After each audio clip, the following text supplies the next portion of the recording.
27 October 2023న B-1630 అనే ఒక nuclear bomb మేము తయారు చేస్తున్నాం, అలాగే దాన్ని టెస్ట్ చేయబోతున్నాం అని అమెరికా వాళ్ళు అనౌన్స్మెంట్ ఇవ్వడం జరిగింది. ఈ న్యూక్లియర్ బాంబు ఎంత పవర్ఫుల్ అంటే 1945లో హిరోషిమా మీద వేసిన బాంబు కంటే 24 రెట్లు ఎక్కువ.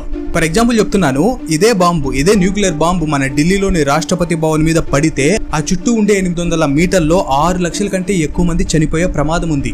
ఆ బాంబు పడిన 1.5 కిలోమీటర్ల వరకు ఏదైతే ప్రాంతం ఉందో, ఆ రేడియస్ ప్రాంతం ఉందో, ఆ ప్రాంతం అంతా కూడా నాశనం అయిపోతుంది. అలాగే ఆ బాంబు పడ్డ 3.21 కిలోమీటర్ రేడియస్ ప్రాంతంలోని ప్రజలకు రేడియేషన్ ద్వారా 1 నెలలోపు చనిపోయే ప్రమాదం ఉంది. ఆ విధంగా ఆ మొత్తం ప్రాంతాల్లో ఉండే ప్రజలకు 1 సంవత్సరం పాటు క్యాన్సర్లు అవి సోకి చనిపోయే ప్రమాదం ఉంది.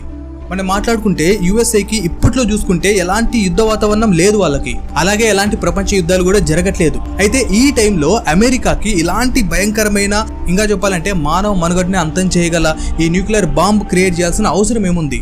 నిజానికి న్యూక్లియర్ బాంబుల గురించి మనలాంటి సాధారణ ప్రజలు వింటే వింతగా చూస్తారేమో గానీ, అమెరికాలోని వాళ్లకు, పర్టికులర్లీ అమెరికా రాజకీయాల్లో పోటీ చేసే వాళ్ళకు ఇది చాలా సాధారణ విషయం. అలాగే ఇక్కడ ఇంకొక చిన్న విషయం చెప్పాలి. నిజానికి అమెరికా దగ్గరున్న ఈ న్యూక్లియర్ బాంబులు, అలాగే తయారు చేయబోతున్నాం అని వాళ్ళు అనౌన్సిస్తున్న న్యూక్లియర్ బాంబులు ఏవైతే ఉన్నాయో, రష్యా ఇంకా చైనా వాళ్ళ దగ్గర ఉన్న బాంబులతో పోల్చుకుంటే అవి జుజుబి.